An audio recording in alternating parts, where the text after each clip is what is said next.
Donncha, beautiful background. Welcome along to another episode of the Offload. You must be still on holidays. Yes, I am. No better boy for taking some time away. Butterflies, rainbows, and a gorgeous tan. Do you know me, Tommy? You know me. No better boy for it. How things have you got over the jet lag?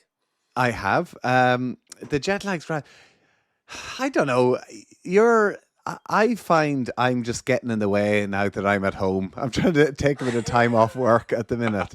And it just doesn't suit me. It does. Like, see with you with Jenny, for instance, like, you know, she's used to you being away and now all of a sudden you're around. Very hard to get the balance in that right, man, isn't it? Genuinely. Yeah. I'm struggling big time. Do you know what? I heard that from a few lads on the men's sheds. You know, there's an organisation of lads that when they retire and they worked in the bank for 30 odd years. Yeah. And then they were saying like they were nearly overspending time with their other halves. That was frustrating them because they were used to their routine of the day of Tommy not being around. Big time. I just I'm just having a shocker. Like I've had a shock. Go on. Yesterday, right? I don't know what. I don't know. Share, you're among friends. My brain is working straight, right? I was cooking a curry and I thought, right, so you have your turmeric and your garam masala and all this sort of stuff. Oh, jeez, you're going all out, Tommy. I thought this was jar one into jar two. No, cook from fresh. But, well, they're the jars. But anyway, the chili, the big thing of chili. So I like it was a bit. Anyway, give it a good shake. Lid pops off. Chili everywhere, everywhere. Oh, wow. And I'm just like, oh my god, right? So, doing that. So I'm there with the Hoover cleaning up the thing, but then the chili gets all in the Hoover. So it's like there's like a brush part. So chili's literally everywhere, right? So that was one part of it. Then I'm cutting the onions. I cut my thumb. You see my thumb here? Like it looks small, but the blood that's coming out of this, and that's a key area. To button up your trousers, to do everything, the thumb, and it keeps opening every bloody half hour. It opens. Oh, wow. And so then all of a sudden, like the kids go, "Dad, there's blood on the carpet. There's blood, and there's a smell of chili upstairs." And then I went and just to top it all off, and normally I do enjoy a bit of cooking. There were a can of tinned tomatoes, and the ring had fallen off it, you know, to pull it off. So I put the can opener on it, but it doesn't pop up, and I was trying to get a knife in it to pop it up, but that wouldn't work. So I thought I'd push it down. Oh no! Pushed it down, and poof, all over the wall. All over the extractor. So, and we're on. And Lucy walks in and just like, what? Like, just go back to work. Get out of my sight. The kids are like, just. But you know the way people do jobs, ass ways to kind of not be asked to do them again. You know, you hear these people that break dishes when they have to wash them and stuff. You're actually trying to be sound. It's just you're so much of a gobshite. Yeah, I know. You can't help yourself. I'm trying. I am trying. I know you're trying, fella. And I'm struggling. Really struggling. It is hard, man. Being a real human is so hard. I actually think, do you know the way they say absence makes the heart grow fonder? I think that's so true. The kids, Lucy's like, just, you know, come back every few hours there. Absolutely. Let us know. I'm sure a lot of people at home feel the same. A lot to be said for a virtual dad, isn't there? Yeah. Did I ever tell you about the time when I was in Worcester and I tried to parent on kind of FaceTime. So I'd give out Tana, my little girl, and she would just grab the phone and put it in with the utensils. In other words, like, shush. So then I'd have to ring the house phone and tell Jenny, listen, she's after throwing your phone there in the top drawer. Yeah, it's in beside the tin openers. Have a look for that. That was hard. So you're parenting from afar. Yeah, but there's not like it, Tommy. It's like your heart's in the right place. You're trying to help out. It's just we get it wrong, man. You know what I mean? We're no different to everyone. And how are you coping? Like, how have you adjusted to, like, you've been away for a while together? Yeah, all just falls in nicely, does it? Yeah, a little bit. But you're right. They need their space of me as well. You know what I mean? And like I get up with Jenny a little bit every now and again. She can see me getting a little bit touchy, and she's there. Do you want to head to the gym? You know what I mean? Does she? Yeah. Brilliant. Yeah, well, that's head so to the important. gym now for yourself. Yeah. But do you know you talk about those cuts? Did you ever get? It's a real rugby injury. You'd see it on some people. That cut on your nose that lasts for about 3 months. Do you ever Yes. get one of those? I never got it now. I wouldn't be in a place in the pitch that you'd be getting a cut like that. Not the money maker for you. No. Anything but the face. Not the face, not the face. I saw actually Porter was talking about it. Did you read that? Him talking about the Lions saying his cauliflower ears are so bad that he can't have white sheets. Oh, wow. That like when he's at home with the missus or whatever else, she like obviously would have the bread spread and it'd be white, and you know, after a match or training or whatever else, he says like bloodbath, literally ears are constantly bleeding, so he has to have his own black pillowcase that goes all with him on tour and everything. Wow. Because he'd be ruining hotel pillows. Cauliflower ears are nasty like that. Did you ever get one? Yeah, I did, but I used to get, actually do you remember Simon Shaw yet again came up with a really smart way of covering it? So what would actually happen, a bit like your finger there, you'd skim it, or you know what I mean? And then it would just, for the rest of the season, you're just going to keep opening it. And then Shawsey came up with these, remember Shawsey's kind of unique ears of just patching, instead of taping your ears Michael O'Driscoll style, Willie John McBride. Willie John, yeah. He would just put like the equivalent of tape on his ears to stop the cut bit. Oh, right, okay. Yeah, probably not a bad call for someone like Andrew Porter. Well Would done. Porter ever think of wearing a scrum cap? Did you? Oh yeah, I know. Well, it's a big old head. It's a big head. It's not as big as his legs, man. Whoa, they're massive. Our shorts to around that arse. Holy shit. What I say, is he a 46 there? Monster, man. Huge. At least. Yeah. Here, explain to people though, did you ever get it drained? Yes, I did get it drained. What does that mean? So does it fills up with blood or something? Yes, no, it fills up with this kind of like, it's kind of like a yellow substance is what they take out of it. And you might kind of get kind of 4 or 5 mils, but I've no doubt in someone like Graham Rowntree or even Porter at the time, because you need them to kind of go hard.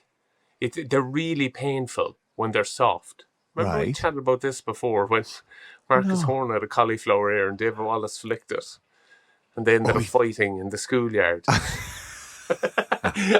The Bunksters were there from U2. Remember Celtic Tiger Eddie thought it was a good idea after Johnny Wilkinson to get Bunksters. And the Bunksters were there. What do we do? And we were there. Watch them. Leave him at it. Leave him at it. This would be a great scrap. So so do you have to suck the gunge out of it to harden them up type thing? No, not even. Just they're uncomfortable and they're that stuff. I don't know what it is, but they thought it was a good idea to take it out. I remember I was in school, and Dr. Khan, who's the Cork GA doctor for hurlers and footballers, you'd call down to Dr. Khan to drain your ears. Wow. Did you do a job on that for me? Yeah, they just need to toughen up a little bit on that. Toughen up a little bit. Right, we're going to do a bit of a season review. We've obviously got the Women's World Cup coming up very quickly. The girls. We've got a couple of interviews with a few of the players ahead of that over the next couple of weeks, which is... Can we actually thank them and the RFU? Been brilliant for giving us access to the girls. It's been great. Thank you so much. What we give out about all the time. So well, you do the whole time because you're in the media bubble of that. We should be given everything we want and then write what we want.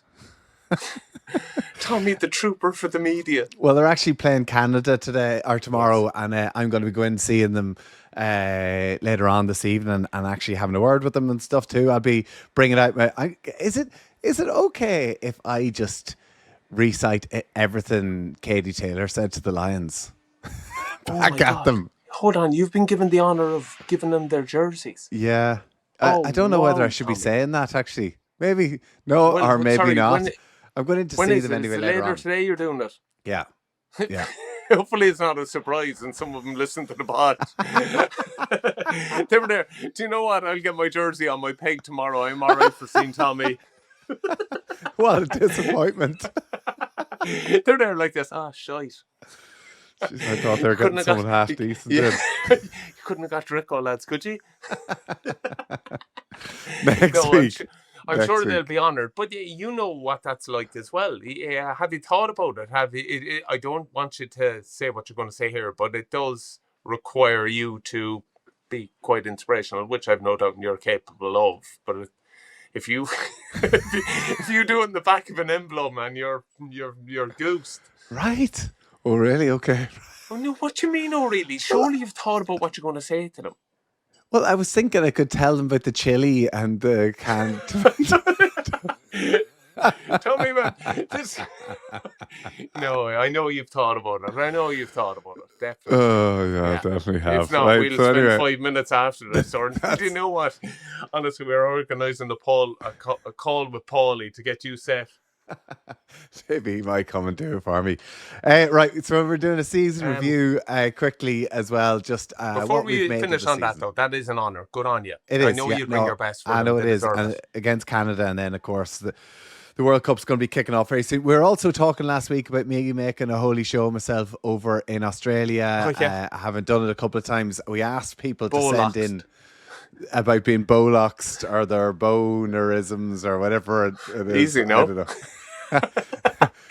Send us in. That's a totally different podcast, fella. We have a Boweloxed, right? We have a moment from Ashbourne Rugby Club, right? Go on, Ashbourne. True story. They won the Anderson Cup J3, right? Yes. I'm not too sure when this was, but and I'm not going to give any names away just in case there's a breach of confidence. Oh, but right. I have a message from one of the members of the squad. They won the Anderson Cup, and on the way home, the inevitable drive past McDonald's. They thought everybody piling in. Yeah. So on the bus home, they were coming back, and all of a sudden got back onto the bus. There was an extra person on the bus. Oh, here we go. The O'Callaghan's all arrived home. Hi, how are you? In from the beach. Look at this. So somebody nicked a life-size Ronald McDonald figure. Oh, wow. And put it on the back four seats of the bus. He joined in the celebrations in every pub that the team stopped off on the way back. The old house in Kill asked him to move outside the beer garden as someone lit a cigarette and put it in his gob. The smoking ban was there at the time as well, so that fell off. Anyway, last stop Hayden's and Nace, and at closing time he was put outside the now closed McDonald's. Can you imagine the manager's face the next morning, open up trying to figure out how he got inside, and then opened up to see the Nace Ronald McDonald figure inside. Would love to be in the fly on the wall that morning. So they dropped him back to the kind of rival McDonald's. Rival McDonald's. Not rivals. Imagine going on the lash after winning the cup and finding a life-size Ronald McDonald. It's good crack, isn't it? So thanks very much, lads. Good on you. Any other Bowisms, send them on to coming. us. Yeah. But that stuff's always good crack. You end up with a bit of a souvenir. Maybe it's quite college-like, where you take things like cones or signs. Remember that craziness of calling into student houses and you'd see like 12 cones? Or we did that as those flashing students. Lights. Walking home from college years ago and stealing dwarfs and people's garden, the stuff that you do as a student. But all of a sudden the guards arrived, and it was like sketch. Everyone sprinting off, and poor Big Baz wouldn't have been the most mobile. Baz would be a good front row forward. Baz got caught. We were all not the same. All Baz needed to be faster than was one other person. Totally, that's the key to it. Make sure you're not the slowest. Baz got caught and didn't come back till 4:30 in the morning because the guards made him take every single item back to exactly where he found it. Yeah, great. That's good work all round. I think to be fair to the guards, they can guess when it's a. You know what I mean? Bit of crack that goes wrong. You know what I mean? Like just being embarrassed is half. I know, but poor old Baz, after Baz didn't need to have to do 20 trips there and back again, picking everything as well. I can see you all working on like your drinking habits, and there's Baz out doing high knees and like A marches and stuff. How we can improve getting away when there is a breakaway. Yeah, but it's good. Yeah, I think it's one of those ones you need to go through. Right, earlier in the week in the dressing room we talked about the Lions. We gave our review with each other, didn't we? We got a bit tetchy, yeah. More about just where rugby's going and the global calendar and the frustration, lack of global, joint up thinking between northern and southern hemisphere rugby, and even just like the commerciality. We want to see more of the players. You were agreeing with Nusafora putting the yes, I do. towel over the camera, not letting people see the dressing room. Yeah, I agree with David Nucifor. I was glad he did it. I think we in trying to open up the game and see more of the players, I think we're treating them like dance monkeys. I understand we need more of the players and we need to understand their personality, but I do think there's certain things that are sacred, and I think the dressing room is a little bit sacred. And you know what I mean. I think that the push should be on the kind of broadcasters and World Rugby. If you're going to put in a lightning delay, think of something that if that does happen, what are we going to do to entertain those people in that time? So your solution was to put the Wallaby legends and the British Irish legends, get them send them out to play. in tin hats. Getting struck by lightning. Get them to play in tin hats. No, I know that's not right, but there must be something. Like, the most entertaining thing that happened in that time was streakers trying to come on the pitch, and I'm there like, at least people were trying to, you know what I mean, do something. It also made me they think, got a $5,500 ban. Everyone who ran on that's a big kick in the stones after forking out to get to Australia. $5,500. And to be fair, none of them really gave it a run, did they? No. Maybe it was their footwear was wrong or the ponchos or something, but they looked like, what's our mate's name on the night out? Big Baz. Big Baz. They all move like Big Baz. You needed someone there. If you're going to drop $5,500 doing it, you might as well give it a good run. None of them did. But I think entertainment at matches needs to be improved an awful lot. I think you would have seen it at the MCG. From everything I heard from the people that were there, that was quite remarkable, wasn't it? It was unbelievable. Yeah. Like 90,000 people. And a rugby pitch, like you think the rugby pitch, even in Croke Park, it looks tiny. So the rugby pitch in the middle of a cricket stadium, but whatever way the Coliseum nature of that stadium, it looked epic. The crowd was epic. Fireworks. They put on a show, to be fair. It was amazing. Well, do you know one thing I think we could poach straight away from the NFL? You know, when a player gets injured, they have these little tents. I know they're at the side of the pitch, but I wonder how mobile they are. It was just... There was that beautiful moment of Will Skelton protecting James Ryan. And then I wonder, is it, you know what I mean? Is it right for us to see stuff like that? You know what I mean? I know everyone's whinging about the music being played at that time, but I can kind of understand that you need to keep the atmosphere in the crowd. So you want to cover up the cameras in the dressing room and you want to cover up the lads who are hurt on the pitch. Cover everything. They're not shooting them, like, they're not putting them down like a horse and Cheltenham. Do you know what I mean? Yeah. He's grand. He was up. Yeah.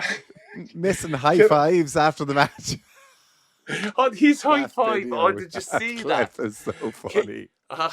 Okay, Tommy, try to explain that for anyone that's listening that mightn't have seen it on. It's in the rounds on social media. Tommy, hopefully one of us will share it in some way. It's just, listen, the poor fella. He looks like he's still a bit concussed as well. But a couple of the guys come over and kind of check on him. And he's all right, and he went to kind of high five one of them. And he walks off and he kind of goes straight to like scratching the nose. We've all been there. I think you sent it to me or Jason sent it to me. And I'm not lying if I'd say I've watched it over 70 times. And if I'm low for a giggle, I'll watch James Ryan getting burned and put the hand up and then to the nose. And beats 10 siblings for a laugh. So good. Here, right, I know you're a traditionalist and I know we've discussed the Lions, but I forgot to bring this one up as well, right? What? So my thoughts, I was playing golf with someone. Do you remember Paddy from Colester Travel? Yes. Paddy. Paddy's got a... actually, I maybe shouldn't say this is Paddy. We were both discussing this alliance. What about this for an idea, right? Oh, jeez. Here we go. Sorry, can I ask... Was this after a night out, yourself and Paddy? Well, it was the next day, yeah. Anyway. Oh, okay, yeah. All right. Instead of Ireland, England, Scotland and Wales being the Lions, right, what about Ireland, England, Scotland, Wales, France and Italy, Northern Hemisphere, against Australia, New Zealand, South Africa and Argentina? The best players from all countries. North against South, Ryder Cup style, play every 4 years, still tour in Australia, New Zealand and South Africa. But the Northern Hemisphere teams, like imagine the team between France, England, Ireland, Wales, Scotland, Italy. You imagine the squad there, like imagine the support, the French in it, the Irish, then of course the team, New Zealand, Kiwis, South Africa, Argentina, Australia. And Ryder Cup, like you see how hyped up the Ryder Cup is now, how amazing the crowds all get behind it. Yeah, yeah. I'm Imagine not the all that Lions into turned into golf, that, but I love North the Ryder versus Cup. South. Yeah. You're not. Can I ask? No. Is that not the Babas?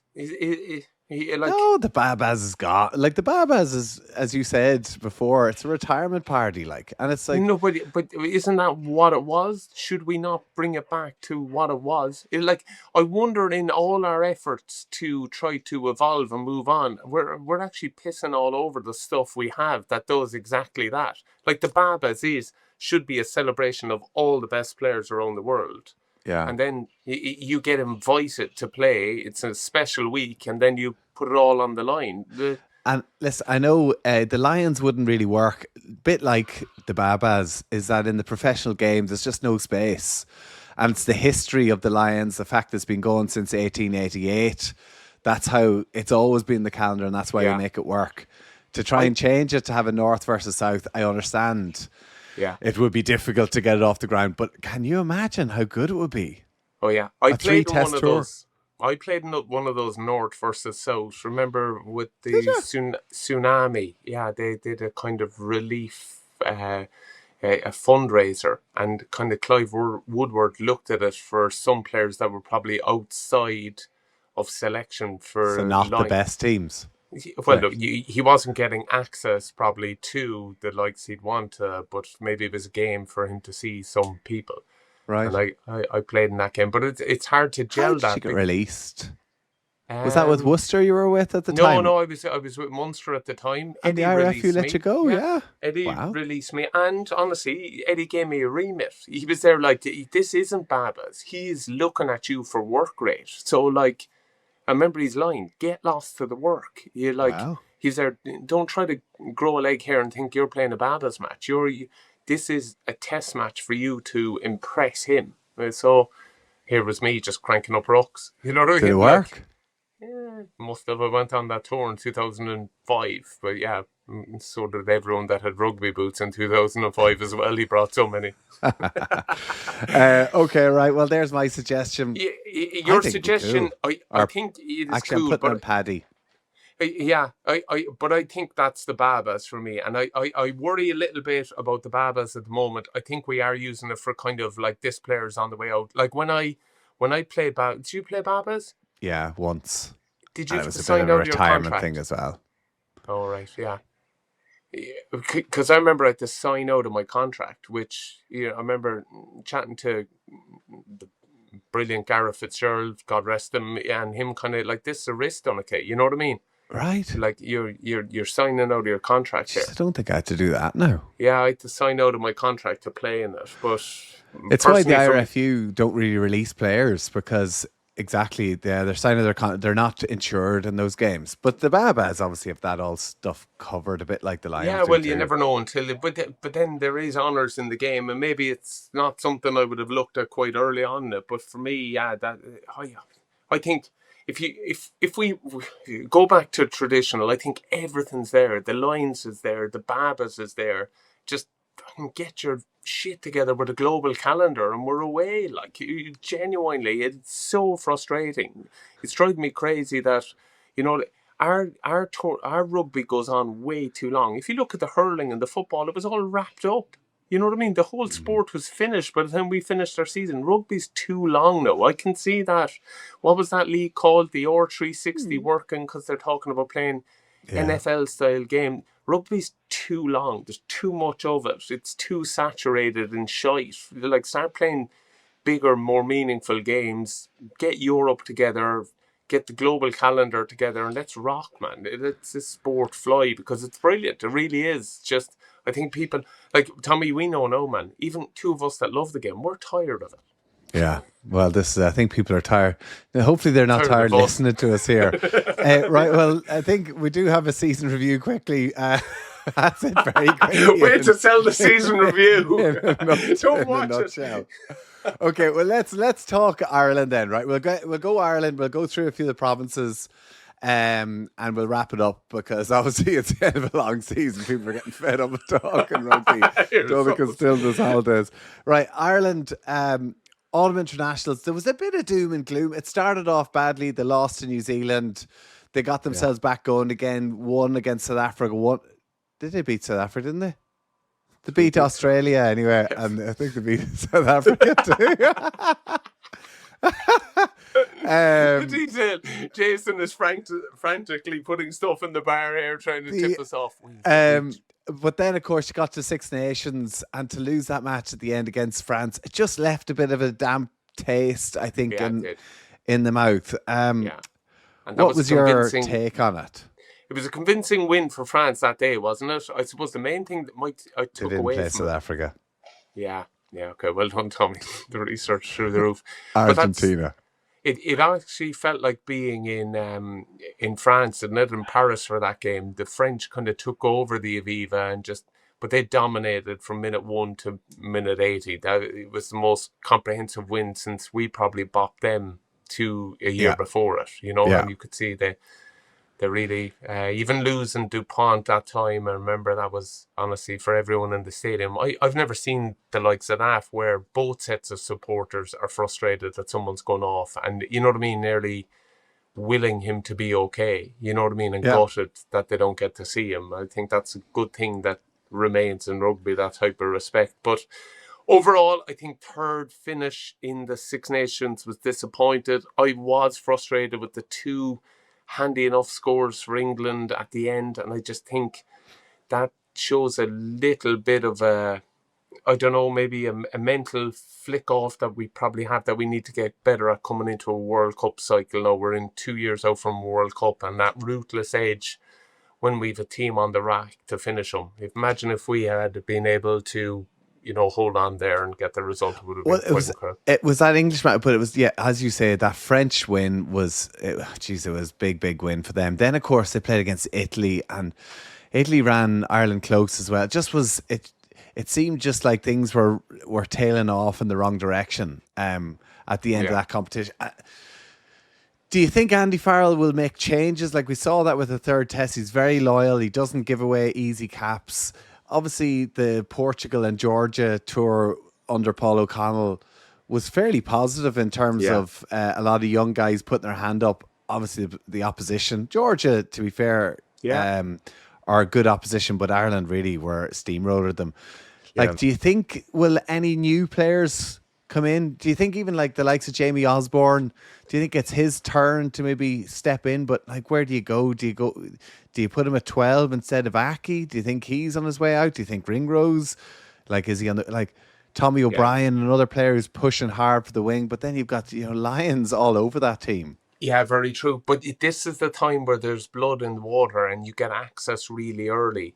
Like if you look at, World Cups and Lions tours, they don't come back to quite late. No. So if you can impress with your coaches, it gives a real opportunity. And I think you're right. The one that probably stood out was Osborne. He was quite remarkable, I felt, and someone that could definitely step up. But I do think, you know what I mean, with Lancaster going to Connacht now and, Clayton coming into Munster, I hope there's a kind of, and Richie getting more time. I do hope there is a better push from the other provinces. You know what I mean? It does frustrate me, the amount of, I want there to be competition for places, but I want it to be nearly a spread of where we're from and to reflect the whole country. Unfortunately, at the moment, it's not that, and rightly so, because as always, the best players do play, and the best players at the moment are tugging out in Leinster, and they deserve to tug out. But what I want is more competition for places in Irish slots. It leads into the kind of 9-10 battle, Prendergast, Crowley. Obviously, I mean, I actually think Gibson Park as well. Like Casey has a chance. Like Casey, to be fair, went well in that summer tour as well. Gibson Park is such a classy operator, but Andy Farrell, like, it's 2 years out from World Cup. He's gonna like, with no Conor Murray there anymore, with no Peter O'Mahony, with no Cian Healy, he's gonna have to start giving these guys an opportunity now. Yeah, you probably do need to evolve the squad a little bit. But I know this sounds, and you're going to say you're just a massive fan, you know what I mean? But when Farrell does it, I've no fear of it. I just look at what he's got out of some of the players. Big time. Yeah, I know we chat about the third test, but it's very. I feel that one's very hard. You know what I mean? When you know what I mean. You've got everything you want out of the tour, and then Yeah. like we've been there. You know when normally it's like, what bag do you need moved down to Melbourne, and when they're saying to you, okay, what bag do you need moved home, and then they're kind of coming to you going, are you going on holiday straight after this, or do you want direct flights? And all the conversation starts to turn towards home. It's very hard to keep momentum, isn't it? I hear you, but at the same, that's what it's about. Their whole thing was about winning 3-0, and they I, didn't, and I don't think we should they took bust their their eyes balls off for it. 2-1. It's still a win. You know what I mean? No? Yeah, yeah, totally. Like they won the series. That was the goal. That's what they had to do. But No one wins 3-0 anymore. Every Cork hurling fan will tell you that. It was us going up against Tip going, yes. And all don't of a win sudden, any in a oh, row. geez. So right, okay. So from an Irish point of view, I think it's like with so many players in the Lions squad. I remember coming back from Lions squad. It's 12 months of rugby. You're shattered. They're going to You're have a good shattered. break, good holiday. But I'd say there'll be an impact. You know, I remember it happened in Wales on the last tour. There were so many Welsh players, and that following Six Nations, that following autumn, it had a knock-on effect. You see guys picking up injuries. Yeah. I think it'd be just really interesting to see from Andy Farrell's point of view, and even Leo Cullen with the Leinster players, how much game time these guys are going to get. Are they going to mind them until through to the Six Nations time? Well, it was an interesting question when we did in the dressing room from one of the teammates in the dressing room asking, like, do Ireland need to evolve? You know what I mean? And it's Yeah. certainly the case now. When you have shown the other countries, and to be fair to Andy Farrell, he did. He showed them our game plan. Yeah. Now we need to double down and be able to do it and execute it better and have a few wrinkles, have a few development things. My nearly hope for Northern Hemisphere rugby is that the likes of Scotland and England, I don't mean this in a disrespectful way, but realise the value in playing that type of rugby, because it is better to watch, isn't It it? is, yeah, yeah. Hopefully they, like someone like Wigglesworth goes back into Borthwick and says, listen, I think we can challenge our players to play a little bit more than boot the Yeah. leather off the ball, you know, Yeah. and that we get a better Six Nations in terms of skill set. Well, I know your man Ben Earl came out and said that he's going to take loads back, that he saw so much.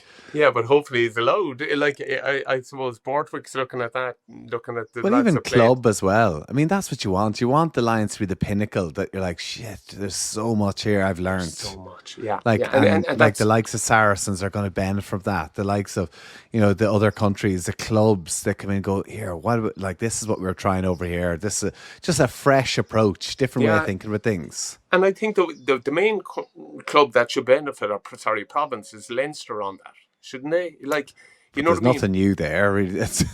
It was the whole Leinster team playing. They're not learning anything new. I know they definitely are. Like, I suppose that match was in the mix, test 2. You know what I mean? And we've seen those big moments not go Leinster lads' way, and they found some way to bludgeon it over the line. It goes back to the Katie Taylor line, but they found a way and they got the result. And I wonder, will that help those Leinster lads when it comes to it? You know what I mean? I know everyone's delighted with their URC win, but like, if we're judging them on Europe, and hopefully that actually shows them, you know what I mean, when it comes to Europe. I seen that they've taken the stars off their jersey going forward, as a nod to the women's team, whatever else too. And I suppose to take the pressure off this team, all about getting, is it the 5th star they're looking for? They won the URC this season. We'll go through quickly the provinces. I mean, Leinster, we've given them a bit of a hard time. You called them the children's hospital this season. It didn't go down too well. The pressure that came on them, I suppose they got a trophy, but realistically they judge themselves in Europe, don't they? Yeah, absolutely. I agree with them taking the stars off that thing. I never liked it as well. It feels like you're carrying ghosts on your chest, man. You know what I mean? Yeah, you don't like it's that. It's won by someone else. I remember we had it from Munster there, and I used to cover it up. I remember getting a bit of a slag, and I used to, not on my match shirt, but we used to have the polo shirt for Europe. and it would have the 2 stars under it, and I'd get a bit of red tape to make sure I covered. I just didn't like it. I don't think it's just or right. You know what I mean? I understand it in a kind of overall corporate format, but you know what I mean? They're won by someone else. You know what I mean? Of course, there's the culture and stuff like that, but right now you're wearing the crest. I think good on Leinster there for taking that away. I personally don't like it. I think it's boastful, and if it helps with taking the pressure off a little bit more, but the pressure will always be there for them because they've the best players. You know what I mean? Yeah. But then I was wondering if there was a transfer window, would Leinster, like, imagine if they had a transfer, would they take Skelton over RG Snyman? Oh, I'd say they would. Wouldn't you? Like, I saw Rod doing an interview after it, and he was talking about how with Skelton, he was all about winning. He said, listen, mate, I'll be honest with you, I'm not about winning. I'm about creating memories with my mates here. And like Rod's like, what are you talking about? And he said like that he's so influential around the dressing room. You could see that, like, he's there getting stuck in, but he's this big smile on his face. When he was with Saracens, he was so influential as well. Yeah. He just seems to be a great character. Yeah. And I think he'd be exactly what Leinster would love to have. Yeah. I think it's exactly the sort of person. But the transfer window, first out, Rod hiding him somewhere. Imagine Rod standing in front of him. Leave him alone. And he's been such a thorn in the arse for Leinster as well, with La Rochelle too in years gone by too. Yeah, but even the Lions this tour, you see the value in him. Amazing. I wonder, is even Joe Schmidt looking at some way, how do I get this fella home? Because he adds value, doesn't he? It's very rare. He was like you, though. That was what you did. You were just a pain in the arse, getting stuck into everything, just grizzly, pissed off. You know, but like it's important. I mean, you could see like having like a scrum half, Nick White, getting stuck in with him. How difficult it is whenever you see how much it means. And people like that's what, like, I watched a clip there of remember the Paulie and Cudmore fight. Cudmore, yeah. And there's you with the big gum shield getting right up in his face. Do you mean, like, that's... Yeah. Do you know what? It was one of those ones though, I was honestly 4 seconds in going, why didn't I just leave Paulie handle this? Because you know what I mean? He's a live wire. It made me think as well, you know the way we're all looking for like the game to kick on? Do you rob stuff from other sports? So in Munster, we came up with this thing that there was always little niggly fights that ruined sessions, right? Because then it ended up with everyone just pulling people away. So we made this rule: if you square up and if you go at it, leave them at it. See, you know what I mean? And then, honestly, I know this sounds nuts, the amount of that kind of handbaggy fight stuff fell away. But could you imagine Marrow or James Ryan and Skelton going at it, where you know the hockey where they ice throw hockey, the gloves go off. There you go, and you could be organising fights. Imagine O'Connell and Cudmore. Oh, it'd be magic. That'd be so good. Yeah, right. Bring it in. Yeah, exactly. That's what the MCG needs to see. There you go. Here's me last week in the dressing room going, what more do you want of the players? And then 2 seconds later going, no, they organise fights. But I actually think it would stop it a little bit more. You wouldn't have these kind of... But a skeleton within those, man. I think... It's just that it's mass, isn't it? Like Jake, my little boy, remember the La Rochelle travelled over and they trained in Cork. Yeah. And to be fair, Rog tipped everyone off that they were training in Con, so loads of the schools were up there. And Jake has a photo with Skelton, man, and he looks at it and busts his ass laughing that he's there. Look at the size of his leg, Dad. You know what I mean? He's not even competing with his leg. It's just incredible size of a man. Is Jake going to be tall? Don't know. Okay, he's not going to be a second row. Like, what are we going to do? Sleep him in the greenhouse or something? Peter, can you grow him for me? Can you put him in your tomatoes? What the fuck's wrong, you know? You know what I mean? The right place for him. Well, this says it all about my fighting. I've cut my thumb again. Blood everywhere. There you go. Put him back to work. Right, okay, well, like, there's Leinster going to be in the hunt for Skelton, I think. They need him instead of Ricky Ioane coming in. I personal wish for Leinster is that we see more of them in attack. I know he's the best defensive coach in Nienaberg, and with ring rows, that gets off, and we love that side of the game, if you're into the game.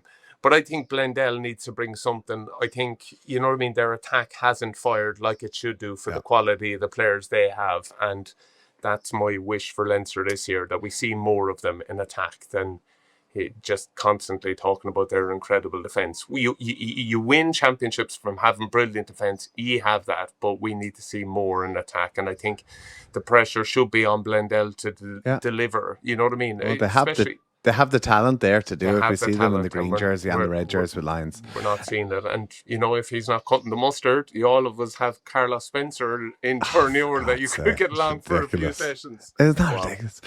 Right, Munster... I suppose the highlight must have been that win against La Rochelle. Finished 6th in the league, knocked out by Bordeaux, and then reached the semi-finals of the URC. Wasn't that the Sharks match? All that, that wound up with Crowley and stuff in the kick. It's penalties, Jeez, remember that. That's why the fucking season's so long. I can't even remember all this stuff. You lost round 3 as well. That's another thing that happened this season. And you're right, we went out in penalties. Macmillan is coming in. Great. Personally, for me, great excitement about that. I think that is a good fresh start, and it's exactly what that team need at a pivotal point. When you lose Conor Murray, Peter O'Mahony, Stephen Archer, the likes of Kilcoyne. So there's a lot of old guard going out. I think you need someone that empowers youth, and that's my hope for Clayton Macmillan, that he gives more of the kind of Edwin Adogboos, you know what I mean, young lads getting an opportunity because he hasn't seen them, you know. You're starting from afresh when a new coach comes in. Yeah, well, Michael Foyle, there's enough of them. That was probably something that frustrated me last season, that I didn't see enough of our young fellas. I know you can go away and look at the stats and they'll prove in the big matches, but back to back, you know what I mean? Justin O'Connell's young fella there, you know, him getting more time. I hope Clayton comes in and liberates an awful lot, because I think it's at that pivotal point again, a bit what we had. I look back at Stringer making the initial jump. Once one of them jumps, I think because you've got the likes of Craig Casey and Jack Crowley to kind of, you know what I mean? You have a good spine. Yeah, it's just kind of surrounding it a little bit more. And there's big games ahead. You know, Munster playing Argentina, which will be a great game. There's a game in Super Value Park Equive as well. So there's plenty to kind of get behind. But I do think, Clayton Macmillan is coming in at a pivotal point where we badly need a little bit more direction. And from everything I know about this man, he's a culture head. So he does seem to be hell of a signing for Munster. I suppose talking of signings, I suppose we should probably go to Connacht. Finished 13th or 12th, just ahead of Ulster. Yeah, hey, no, 13th. They were 13th. Jeez. Long day, Tommy.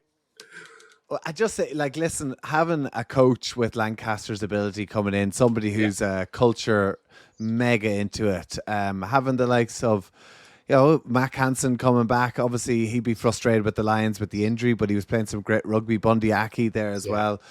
I just think there'd be a bit of excitement out west. Yeah, I agree. And I think someone like, again, a bit like Macmillan, I think Lancaster can bring cultural change that will last forever. And I think that is an incredible signing. Brilliant by the RFU, brilliant by Connacht, well done. And you'd love them to drive on now. You really would.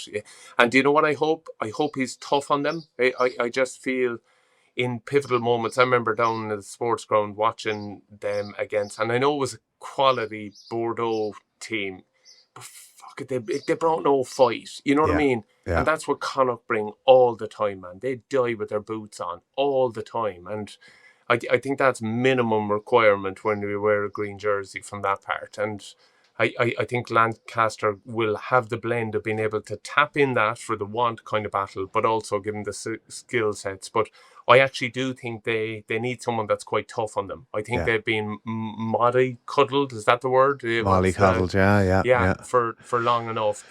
Connacht need to come of age, and I'm on about the players. They need a maturity to kind of go, fucking hell, I don't have a whole lot of time in this shirt, and I need to leave something on it.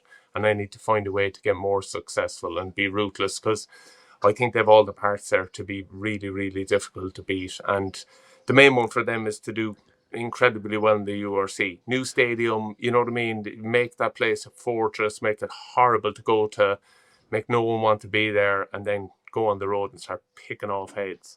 The other big story from Connacht, I remember, was the Mac Hansen. Remember the disciplinary thing as well. Oh, but I think that was obviously dealt with at the time. But jeez, yeah, did I see something about Chris Busby putting I did something in the bin or something? Didn't the RFU? The RFU gave him like a picture or whatever to commemorate his obviously being a part of the Irish referee in association, and he just took a picture of it in the bin. You're tight with him. Get Busby on. Tell us what you really think. Yeah, exactly. Look, it is difficult and look, we spoke about this at the moment. I actually think we need to pause on the constant flip-flopping of changing of the laws and finding ways to, you know what I mean? Unfortunately, rugby, it's black and white, and I think we need to get back to respecting refs more for them making calls, but it's absolutely impossible for them at the moment with the amount that World Rugby or different competitions change the goalposts for them in terms of the rule set, and also the amount of interference from TMOs and stuff like this. They're second guessing themselves the whole time. It's an impossible task, and you're going from different competitions that have different rules. And listen, whatever about for supporters trying to keep up, for the referees who it's their job to try and educate the players, you hear them doing it as well. Just doesn't make the game any easier for them. And I agree with you. I'd love to see less changes, less tinkering, and more just concentrate on making what we have there better. Ulster, Mac, just to touch on that, Mac was wrong, I feel. I love him to bits. He was great. He shouldn't have been put in that position. He like straight away his coach should have jumped in and said, whoa, I'll deal with that, not you. Yeah. But we can't get to a point where players are calling out referees like that. Agreed.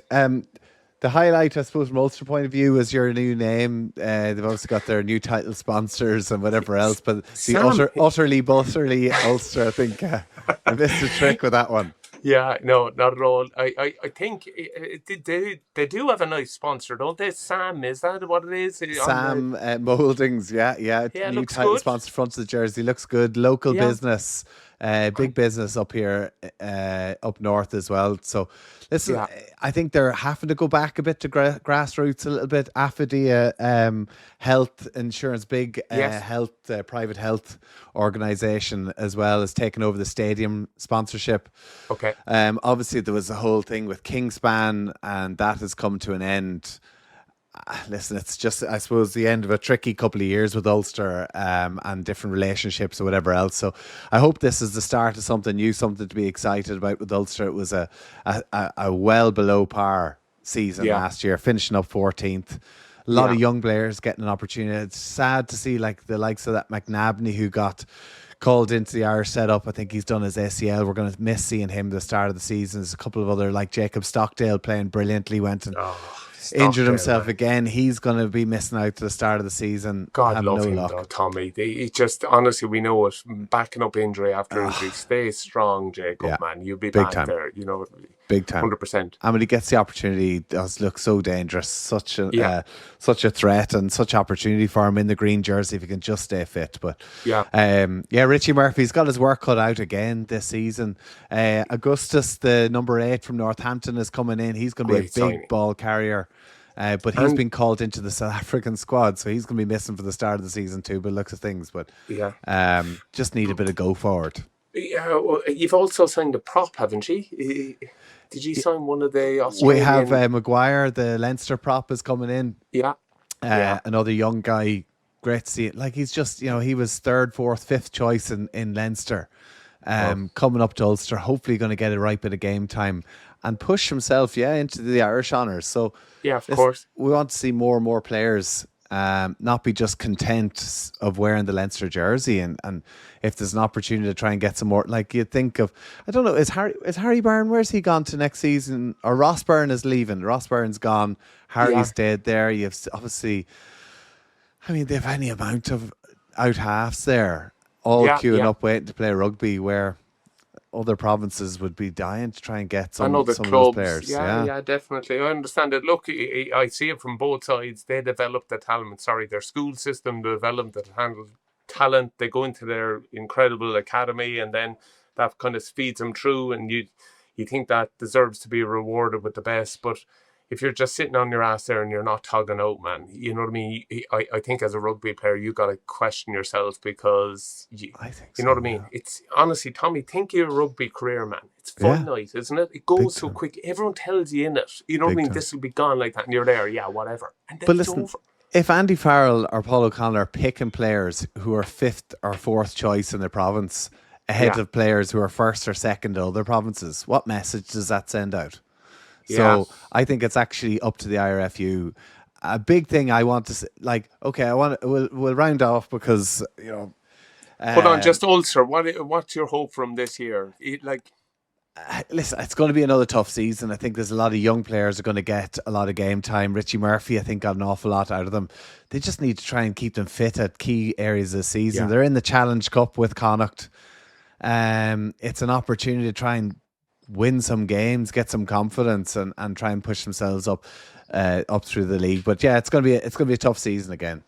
I saw we're speaking of that photo shot with the new gear with Sam on it. I saw Hendo, man, who's looking trim and fit, and I think there's a lot to be said for someone like that this year, putting in a massive shift with Ulster. I kind of nearly wish Pete hung around for another little bit with Munster, even if you weren't using him the whole time, but just for that experience, for that leadership, big time. And I think Hendo has that a little bit. I do hope Richie Murphy starts, again, a bit like Clayton, that we start looking at a younger generation. I think, I don't mean to be harsh, but I think we've good club players that are probably holding out a younger group that don't know their ceiling. And my big push for both Ulster and Munster this year is that youth is given a chance. Give young fellas game time. Leave them make fucking mistakes. Yeah. You know what I mean? It's the only way you learn. I know that sounds really harsh, but you know, we're seeing lads coming on with 6 minutes to go in games or playing and being taken off and just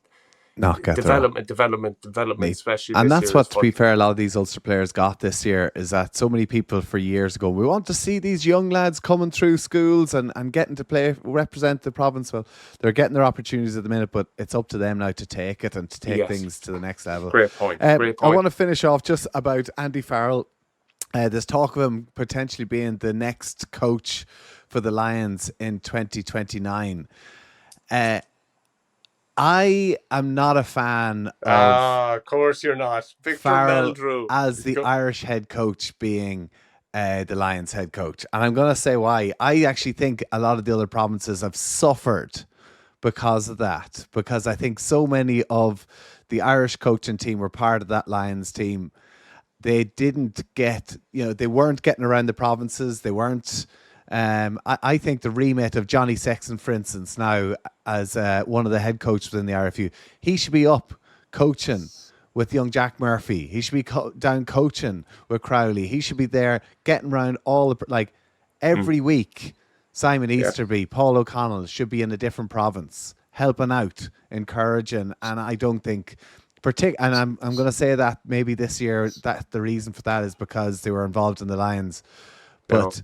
I think if we want to particularly support these young players, the IRFU squad and management have to get around the other provinces and lead. And Farrell, it's hard for him to be able to give feedback, for instance, to Richie Murphy or the other provinces when his eyes were firmly on the Lions for most of the season. Agreed. I think that works both ways. I'm saying this without knowing it, but how many invites have gone out from the provinces as well to say, no idea. Andy, we'd love to have you down. Like, I remember one session where Joe Schmidt was invited down. He was at a Munster session. Maybe he was invited down, probably was. But then he ended up coaching one of the areas within the session. It's brilliant. It was incredible because straight away everyone's heads flick on. Whether you're an academy player, development player, on the way out, I'm in front of the head coach here. You know what I mean? Here's the chance And why does he need to be invited? Like, listen, Andy Farrell is Clayton McMillan's boss. So if Andy Farrell goes down to Ireland coach, or like, say Foggs, for instance, and goes down and takes some of the young tight heads, young props, like they're going, like, this fucking Lions coach here teaching me. Yeah. Like, I don't think it needs to come down to invites. I think that But that's very much a New Zealand model where they all follow. Yeah, like every team does the same breakdown. Every team pretty much has the same line out structure, so that you know what I mean. Are we getting to that point? Well, maybe Like, Leinster don't need it because maybe Leinster's coaching team is as close. But I just think that.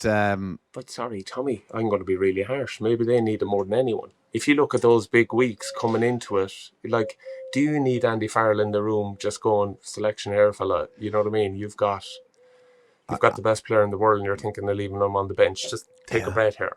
Yeah, well, listen. I mean, I don't think. Yeah, well, just giving an opinion. I don't know. I just think that we've got the Lions, majority of the Lions coaching team in this country, and I don't know if they're getting out to see the provinces much. And if the Irish team is the main goal for this, they should be around all the provinces all the time. Yeah. And I think with the Lions having so many of the Irish coaches, I don't think Ireland, for one, has benefited from it, from the Six Nations. And I don't think the provinces have either, bar Leinster. Yeah. I don't know, do I agree? I hear your point. I think it is very difficult because the remits are different. Andy's got to win with Ireland, whereas the lads have to win every week. And it's different. International coaching, I feel, is different to week in, week out coaches. I do think it would help on both sides of it. I think it would also help the likes of Farrell and his coaching team from being on it week in, week out. It's very easy. Do you remember that first week at camp? I used to dread it because you always felt the coaches nearly overcoached. You're like, because they hadn't coached in so long. They were like trying to get everything out, and your head was fried with kind of different messages. I do think there's an onus on players as well to pick up the phone. Like if I had access and I was a kicker to Johnny Sexton and I was a young Irish 10, I know this is not going tricky, to ring Johnny Sexton. I swear, in my playing day, I would have rang Johnny Sexton if I was a 10. Like, I swear I would have rang him him. again. No, but I would have just said, like, you know what I mean? Like, how do I get better? Can you have a look at this? Can I send you through some clips? Just even, you know what I mean? Like, granted, you might look like a pothole, but I'd rather and try to ask. And I wonder, are we kind of going to this point where the RFU shouldn't have to spoon feed every time? Some people, I think sometimes we need to actually kick the door down and go, yeah, we want Johnny down here. Or, you know what I mean? That the players even push it. You know, like I'm looking at you know what I mean? You mentioned Richie's young fella. If he was shouting him, if Sam is shouting for him, you know what I mean? That it's brilliant. What an opportunity to have somebody like that experience. Yeah. The women's game as well. Right, okay, there you go. There's our season review. Job done. I don't know what we've come to a consensus on it, but listen, we really appreciate the support of the podcast. We're going since October. It's just been amazing. So season done with the Women's World Cup kicking off very shortly. Women's team are going to be playing against Canada tomorrow. All the very best to them over the next couple of weeks. And the green wave, we're on it. The green wave, we are riding it. Absolutely. Right. Jeez. Thank God for Tommy Bowe. You know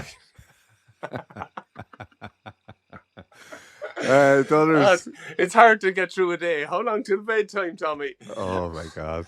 Go on, man. Enjoy yourself. I'll catch you, Tommy. Tommy, genuinely, take a bit of time here. Take an hour and sit down with a boiler and a piece of paper and think about what you're saying to our sisters before they go out against Canada. Because otherwise, you're going to sing Black Velvet Band and they'll have a great time, but they'll end up playing like a bag of shite. Go on. Good luck. Mind yourself.